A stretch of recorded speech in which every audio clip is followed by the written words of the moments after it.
Hello students, आज के session में हम डिस्कस करेंगे राजस्थान पब्लिक सर्विस कमीशन या राजस्थान लोक सेवा आयोग के बारे में।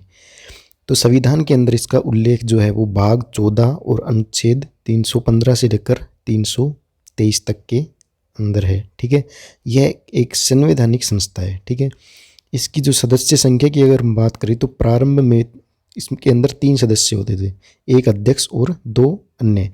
ठीक है, वर्तमान की अगर हम बात करें तो एक अध्यक्ष होगा और 7 अन्य सदस्य होते हैं। ठीक है, अगर हम स्थापना की बात करें तो कई लोग इसको 20 अगस्त 1949 मानते हैं जयपुर में, लेकिन इस तिथि के बारे में जो सही बात है वो क्या है वो हम डिस्कस करेंगे।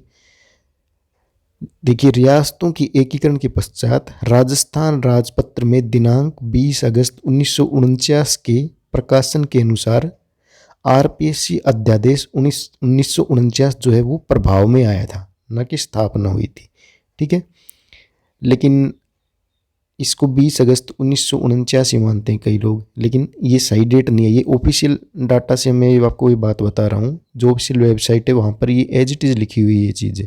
ठीक है, तो प्रथम अध्यक्ष जो थे उस समय एस.के. घोष जी को बनाया गया था, जो राजस्थान के तत्कालीन मुख्य न्यायाधीश थे।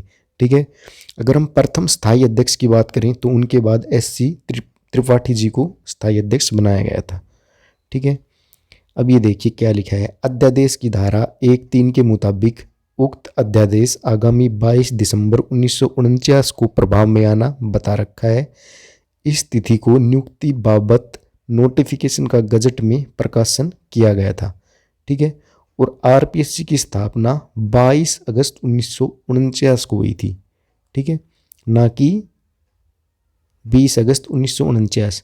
ठीक है, आप ऑप्शन के हिसाब से चलोगे, अगर 22 दे रखा है तो 22 ही करेक्ट होगा, क्योंकि ऑफिशियल साइट पर 22 अगस्त 1949 ही दे रखा है। ठीक है, 1951 में आयोग के कार्यों को नियमित करने के उद्देश्य से राजप्रमुख द्वारा भारत के संविधान के अनुसार निम्न विनियम पारित किए गए। कौन कौन से विनियम पारित किए 1951 में? एक तो राजस्थान लोक सेवा आयोग सेवा की शर्तें नियम। ठीक है, दूसरा राजस्थान लोक सेवा आयोग कार्य की सीमा नियम। ठीक है, अगर हम बात करें अनुच्छेद 16, 234 और 315 से लेकर 323 तक, तो ये लोक सेवा आयोग के कार्य और क्षेत्राधिकार से संबंधित अनुच्छेद हैं। ठीक है, आरपीएससी की कार्य प्रणाली की अगर हम बात करें तो वो आरपीएससी नियम एवं विनियम 1963 तथा आरपीएससी विनियम एवं प्रक्रिया का सत्यापन अध्यादेश 1975 और अधिनियम 1976 के द्वारा तय की जाती है। ठीक है, तो यहाँ पर आप देख सकते हो कि आरपीएससी की कार्यप्रणाली किन अधिनियम के द्वारा तय की जाती है। ठीक है, ऐसा क्वेश्चन आपके सामने आ सकता है। नेक्स्ट, अगर हम बात करें राजस्थान राज्य के गठन से पूर्व कुल 22 प्रांतों में से मात्र 3 प्रांत जयपुर, जोधपुर और बीकानेर में ही लोक सेवा आयोग कार्यरत थे। ठीक है, स्वतंत्रता पूर्व रियासतों का स्वयं का लोक सेवा आयोग था। कौन कौन सी रियासतों का?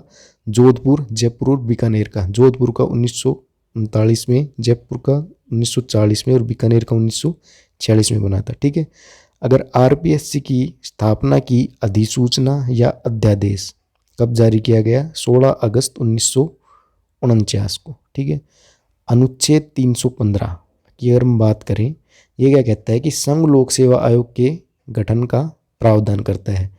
अनुच्छेद 315(1) के अंदर क्या बताया गया है?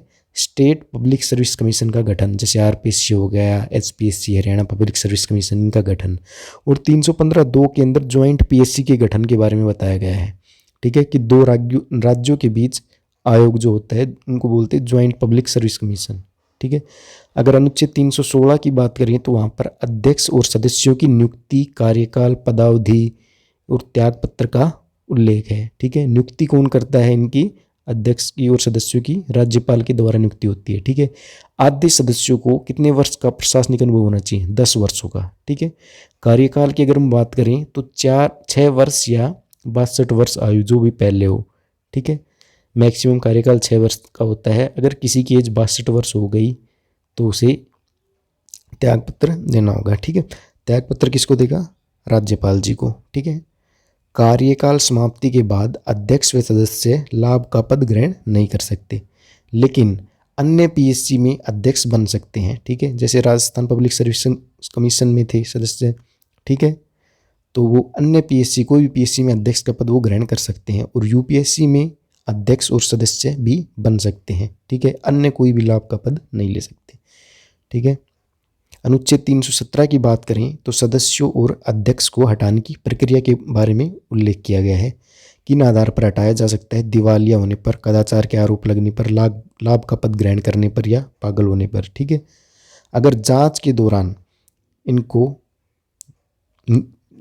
अगर जांच में दोषी पाए गए तो राष्ट्रपति इनको हटा सकता है या पदमुक्त कर सकता है। लेकिन जब तक जांच चल रही है तब तक इनको राज्यपाल निलंबित कर सकता है, ठीक है। हटाएगा कौन? राष्ट्रपति जी। अनुच्छेद 318 की बात करें तो आयोग के सदस्यों की सेवा शर्तों का उल्लेख है। अनुच्छेद 319 की बात करें तो सदस्य न रहने पर, पद धारण करने पर प्रतिषेध है। अनुच्छेद 320 की अगर हम बात करें तो आयोग के कार्य और कर्तव्य हैं। अनुच्छेद 321 में विधानमंडलों द्वारा सौंपे जाने वाले अतिरिक्त कार्यों का उल्लेख है, ठीक है। अनुच्छेद 322 में आयोग के खर्चे, इनका उल्लेख है, ठीक है, राज्य की संचित निधि पर आधारित होते हैं, ठीक है। अनुच्छेद 323 की अगर हम बात करें तो इसमें वार्षिक प्रतिवेदन का उल्लेख है कि वो राज्यपाल को सौंपना है और प्रतिवेदन शोध संभाग द्वारा तैयार किया जाएगा, ठीक है। आरपीएससी के 6 संभाग होते हैं: प्रशासनिक संभाग, भर्ती संभाग, परीक्षा संभाग, लेखा संभाग, विधि संभाग और शोध संभाग, ठीक है। नेक्स्ट हम बात कर लेते हैं वर्तमान अध्यक्ष कौन है। वर्तमान अध्यक्ष हैं संजय कुमार छोत्रिय जी, ठीक है। कौन सी अध्यक्ष है? 38वें अध्यक्ष है, ठीक है। और वर्तमान अगर सदस्यों की बात करें तो डॉक्टर संगीता आर्य, डॉक्टर मंजू शर्मा, ये 2 महिला सदस्य हैं। इनके अलावा डॉक्टर जसवंत राठी, बाबूलाल कटारा, केसरी सिंह राठौड़, श्री कैलाश चंद मीणा, प्रोफेसर अयूब खान, ये सदस्य हैं, ठीक है। कितने सदस्य हो गए?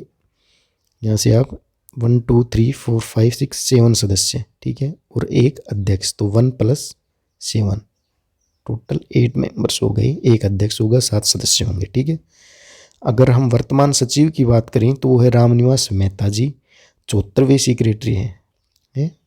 और 73वें सचिव की अगर हम बात करें वो थे श्री हरजीलाल अटल जी, 17/5/2023 तक थे।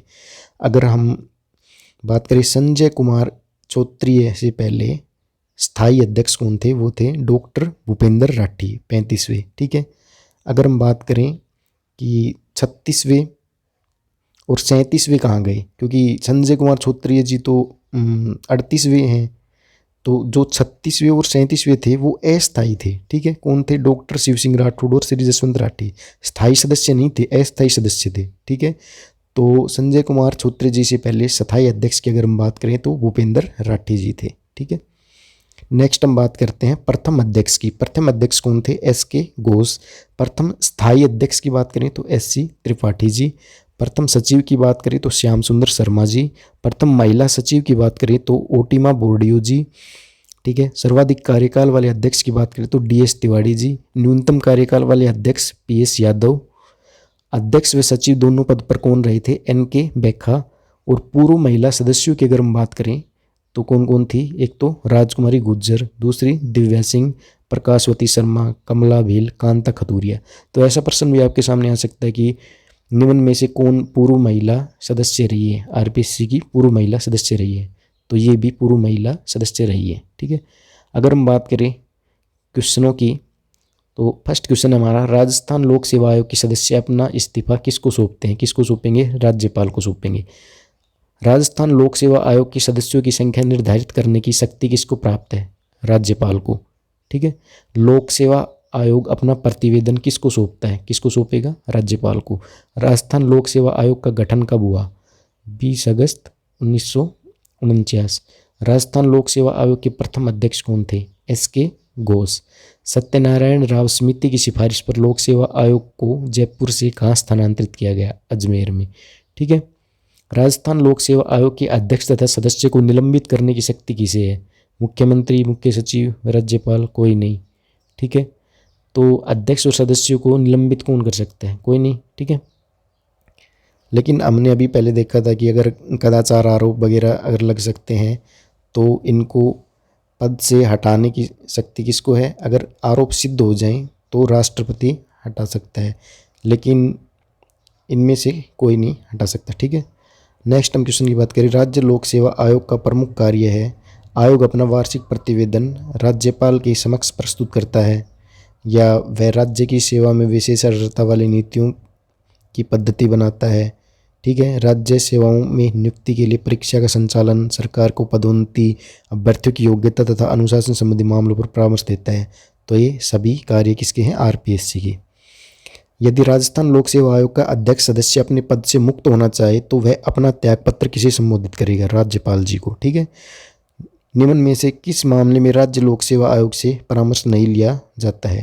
भाई सिविल सेवाओं के निर्धारण में क्यों लेगा? आरपीएससी से परामर्श कौन थोड़ी नहीं लेते हैं, तो ये आपका करेक्ट ऑप्शन हो जाएगा।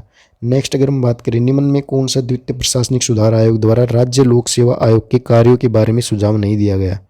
सरकारी महाविद्यालयों में पूर्णतः राजकोषीय पोषित विश्वविद्यालयों की इकाइयों में शैक्षणिक पदों पर भर्ती एवं पदोन्नति, राज्य सरकार के अधीन उच्च स्तरीय पदों श्रेणी प्रथम द्वितीय के विभिन्न राज्य कैडर के पदों में उम्मीदवारों की भर्ती है भी। ठीक है, एक सेवा से दूसरी सेवा में अंतरण के लिए राज्य सरकार को परामर्श।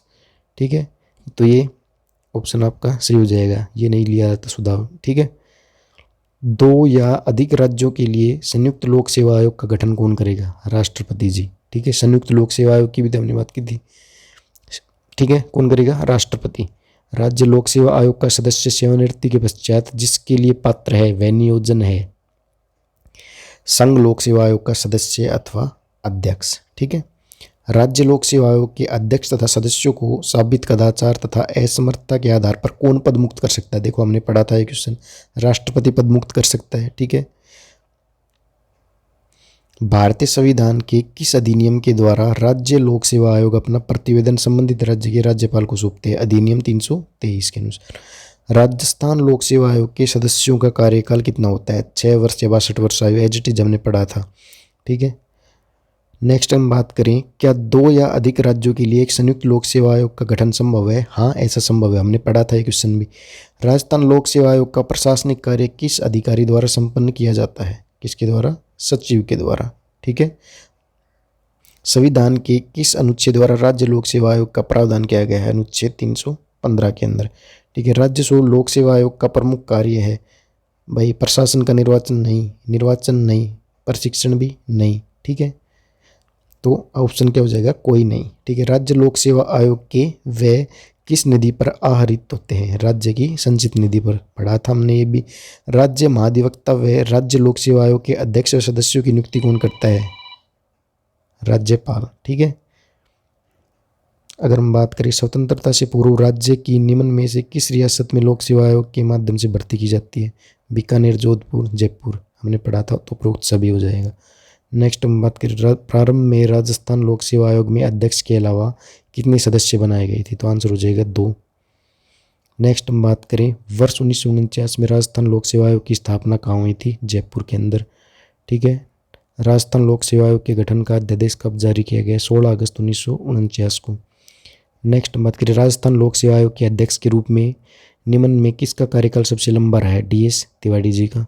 नेक्स्ट हम बात करें, भर्ती प्रक्रिया में संघ लोक सेवा आयोग का अंतिम कार्य कौन सा है? प्रमाणीकरण। क्या राजस्थान लोक सेवा आयोग का सदस्य कार्यकाल की समाप्ति के बाद आयोग के अध्यक्ष पद पर नियुक्त किया जा सकता है? हाँ, यदि उसकी आयु 62 वर्ष से कम हो। ठीक है, क्या राज्य लोक सेवा आयोग की सदस्य अध्यक्ष सेवानिवृत्ति के बाद राज्य सरकार के अधीन किसी पद पर नियुक्त किए जा सकते हैं? तो नहीं किए जा सकते। ठीक है, थैंक यू।